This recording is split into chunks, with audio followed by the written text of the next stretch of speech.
how do these hearings work? We keep hearing about hearings. I was just told that a markup and a hearing is the same thing. What is I guess, what is the simplest way you could explain it to someone who really wants to understand politics but is totally lost? Yeah, so before a bill reaches the floor, it is supposed to go through a committee, or in this case, the bill's so big, it goes through multiple committees. And the assignment that congressional Republicans were given was to find enough money to pay for these tax cuts for the super wealthy. They've got $4 or $5 trillion worth of spending that they want to do on tax cuts, most of which goes to the folks at the top, right? The top wage earners, corporate investors, and they decided that they're only going to put a couple $1 trillion on the national credit card, right? They're only going to add a couple trillion to the national debt. So they have to find about $1 trillion worth of savings. And the way they're doing it is by cutting Medicaid and by cutting the ACA. So they are going to cut healthcare for almost 14 million people. That is an insane amount of folks who will lose their healthcare. And they're justifying it by saying, well, we only want healthcare to go to the people who really need it. Like who doesn't need health care? Or as Speaker Johnson said, we want health care for people with real disabilities. So they're going to make these decisions about who gets their health care not based on anything other than how much money they need to find to save to pay for the health care for the tax cuts for the super wealthy. And how And does so we're in committee, and in order for them to pass the bill, they have to bring it to us. They have to bring up the bill, and then we will offer amendments to showcase how problematic this bill is. It's not just healthcare; it's primarily healthcare, but they're messing with people's internet. They're messing with the environment. They're messing with a whole bunch of things in this bill.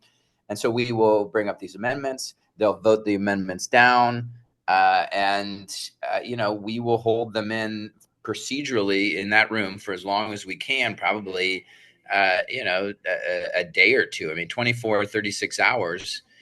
So I'm drinking lots of coffee, um, and force them to own this terrible, terrible decision. So ultimately, the public opinion is so negative that they back away from it, and we save people's healthcare. so the the goal is this committee, it gets so much press that people know what's happening, and then so this isn't a final vote of anything. This is just making them do a give you the exact bill. Yeah, it's making sure that the full bill gets debated, that they have to own every inch of this terrible bill. They will vote on it, sometime in the middle of the night or tomorrow, depending, or the next day, depending on how long we can keep them in the room. And then the bill will go to the whole House, and it will be combined with the bill that Ways and Means they're marking up. They're dealing with. That's the tax piece of this, right? That's the super expensive part because they've decided to include all of the tax cuts for the super wealthy. We agree. By the way, Democrats and Republicans agree on tax cuts for working people, the middle class. We agree on tax cuts for farmers and small businesses. It's when you get to corporate investors and the super wealthy. Elon Musk doesn't need more tax cuts. He needs to pay all of his taxes. And We if might he not be pays all, doing this if he paid all of his taxes. yeah, no, we wouldn't have to do. If they paid all their taxes on all their income and wealth, we would be expanding healthcare, Right. not cutting it. What is one way that you are fighting back that your constituents might not know about? It could be really small, it could be really big, it could be local, it could be federal. What's one thing that hasn't gotten the attention that you think it deserves about how you're fighting back? Yeah, I mean, one of the things that we're doing is going surgically dealing with some of the cuts, and trying to get the administration to reverse cuts that would adversely affect our communities. So it's one thing to try to push back on the fact that they've indiscriminately fired over 100,000 public employees, which I do as often as I can. I'm also working with our partners in labor, for example, to get the jobs that they're trying to cut in Cincinnati that are part of NIOSH, which does worker safety. We're trying to get them to walk away from those cuts. And we're trying to get the firefighters and the miners and other folks from labor to say to the administration, we need you to protect those jobs. Don't touch those jobs. We're trying to do it with the IRS. We're trying to do it with the EPA.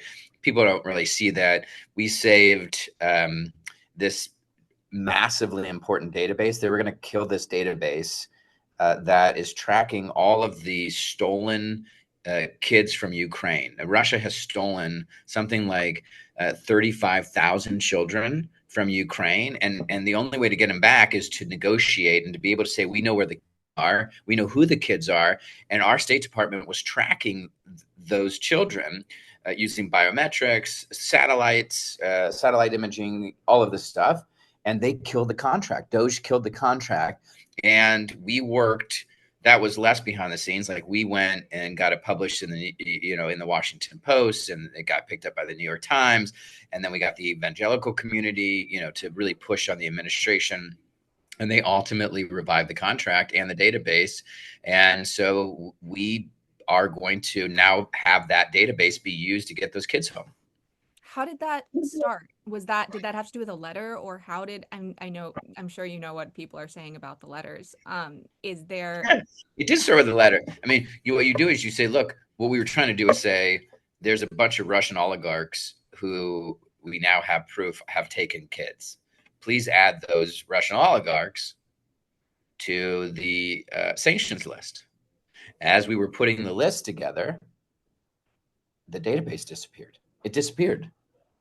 And we realized or learned that DOJ killed it because they're reckless and they're idiots and they don't give a shit about good government. They're just trying to burn government to the ground. Right. And with it, this database that is our only hope of getting 35,000 children, Ukrainian children, back to their families. That's how we found it. And we got it back online. That's amazing. Yeah. And but in that vein of because you guys do send a lot of letters and people are like, those are the only things you're doing, you're not doing anything else. What is that process? It starts with a letter, and then what happens from there? I think the letters help us sort of crystallize our messaging. And it helps with the litigation. Idle hands, quite frankly. You don't want to be doing nothing. So yeah, are the letters did they have the impact? Did they pack the punch that we want them to? Of course not. But it's one of, and so, Schumer saying, I wrote like that was obviously a mistake. However, there's procedural things that we're able to do to make their lives miserable. They are miserable in there. Let me tell you something. They are miserable, and they are packed for at least one night of staying up in that room, maybe two, because we're not going to let them go. They have to own this. And there are other procedural things we can do. Litigation is a big deal. And when we put these letters together, yes, is it falling on deaf ears with the administration? Of course. Is it helping people who are fighting this in court? It absolutely is. Okay. With the is there anything we can do from the outside to make this hearing last longer, or to make you guys take longer? Yeah, cover it. Yeah, just cover it, clip it, cover it, clip it. I don't, just keep covering it and clipping it. It's just like it's like it's one of those things where if you watch in there, there's tension and fighting and yelling, and they said Mark Veazey, Republican or Democrat from Texas, my co-host on the fly-in, he said the biggest liar is because they kept calling us liars.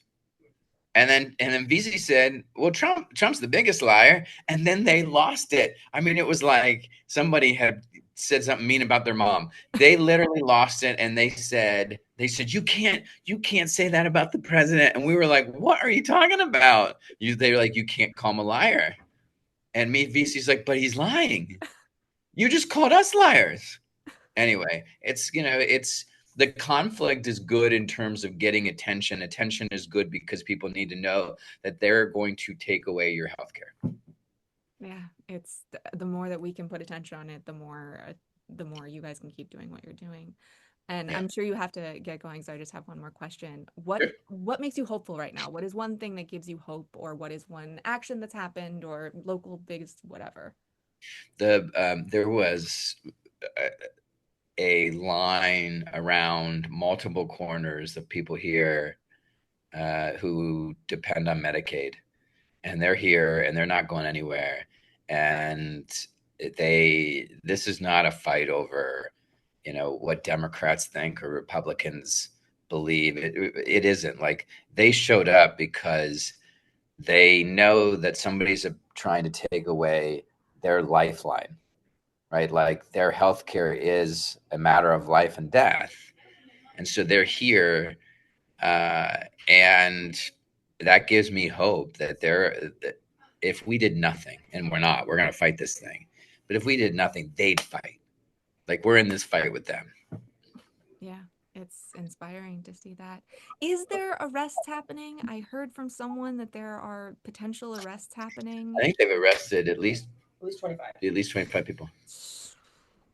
Wow. By the way, I don't know who they arrested, but the people I saw were mostly in wheelchairs. Yeah, yeah, I was hearing something from a friend who's there that it was getting Yeah. pretty dramatic.